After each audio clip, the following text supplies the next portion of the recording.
Dear students, let's see what is Node.js and what it can do for us. Node.js, it started in 2009 when a developer tried to run the JavaScript engine out of the browser. Her browser जो web browser होता है वो अपना एक JavaScript engine run कर रहा होता है। जो गूगल क्रोम का जावास्क्रिप्ट इंजन है, इट इज़ कॉल्ड V8।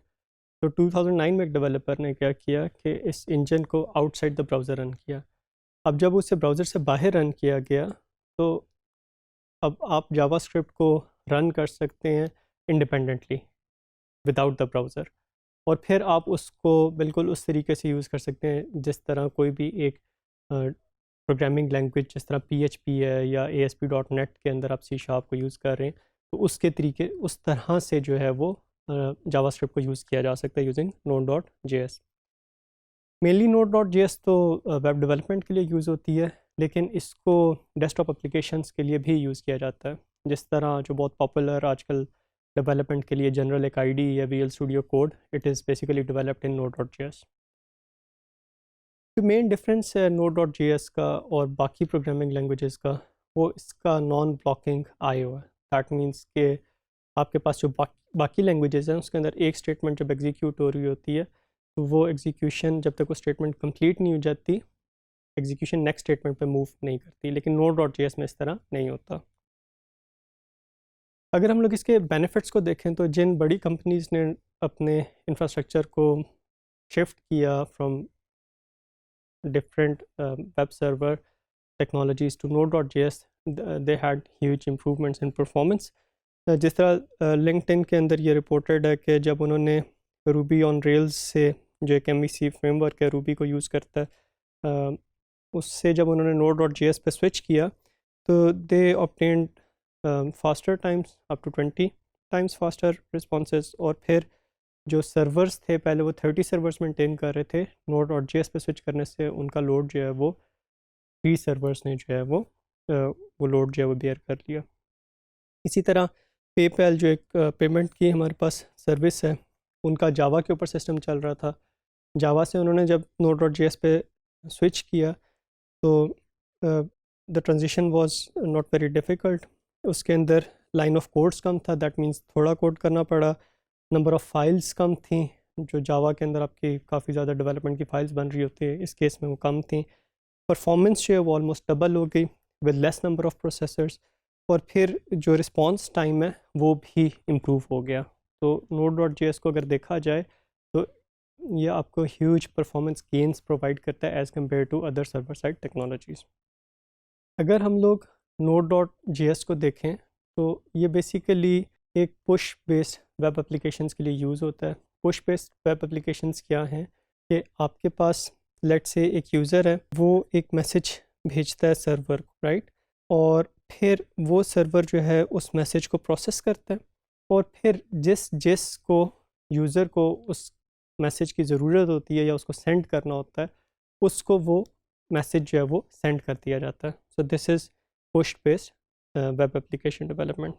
अगर हम लोग ट्रेडिशनल वेब सर्वर लैंग्वेजेस को देखें, लेट से PHP को आप देख लें या ASP.NET को देख लें, तो उसके अंदर हमारे पास क्या होता है कि मल्टीपल थ्रेड्स पैरेलल में रन हो रहे होते हैं जो रिक्वेस्ट्स को लिसन करते हैं और अकॉर्डिंगली एक्ट करते हैं। जिस तरह लेट से हमारे पास कुछ प्रोसेसेस हैं जो हमारे पास वेटिंग क्यू के अंदर हैं, राइट, और जो हमारे पास थ्रेड्स हैं वो हमारे पास लिमिटेड हैं। अब हर एक लेट से रिक्वेस्ट को प्रोसेस करने के लिए एक थ्रेड आपको चाहिए। अब जब तक वो थ्रेड अपनी एग्जीक्यूशन कंप्लीट नहीं कर लेगा तब तक नेक्स्ट जो रिक्वेस्ट है वो कंसिडर नहीं होगी या हैंडल नहीं होगी। और अगर आपके पास कोई थ्रेड इस तरह का है कि वो बहुत ज़्यादा टाइम ले रहा है, तो आपके पास बाकी जो क्यू में जो आपके पास वेट कर रहे हैं प्रोसेसेस या टास्क, वो फिर बहुत ज़्यादा टाइम जो है वो उन्हें वेट करना पड़ेगा। और एक जो आपके पास थ्रेड है वो जब तक अपनी एग्जीक्यूशन कंप्लीट नहीं कर लेगा, आप जो है वो उसको कोई नया टास्क असाइन नहीं कर सकते। So this is blocking mode.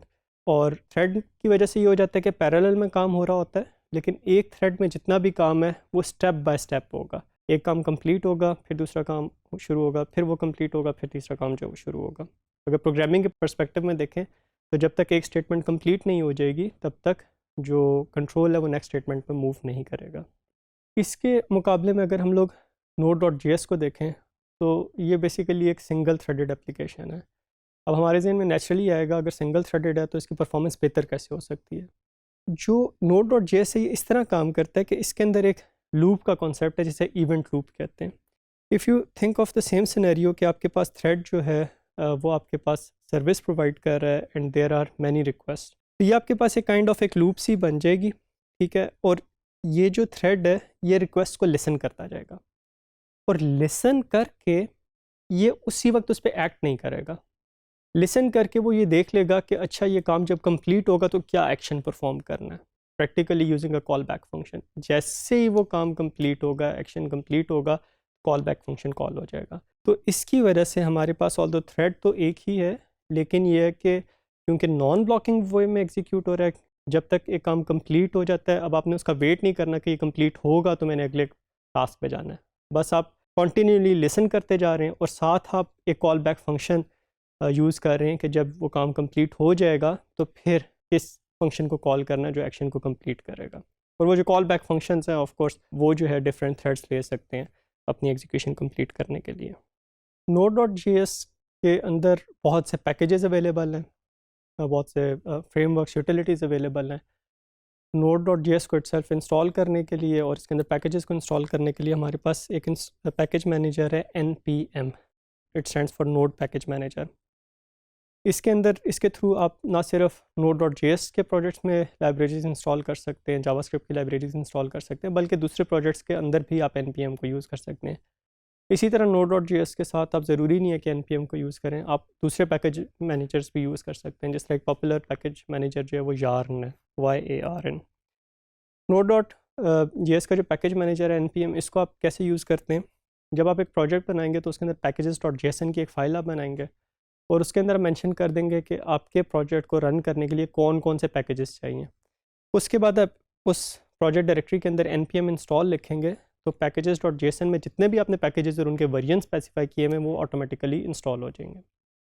अगर आप एक स्पेसिफिक पैकेज को इंस्टॉल करना चाहते हैं तो npm इंस्टॉल पैकेज नेम आप लिख सकते हैं, तो पैकेज जो है वो इंस्टॉल हो जाएगा।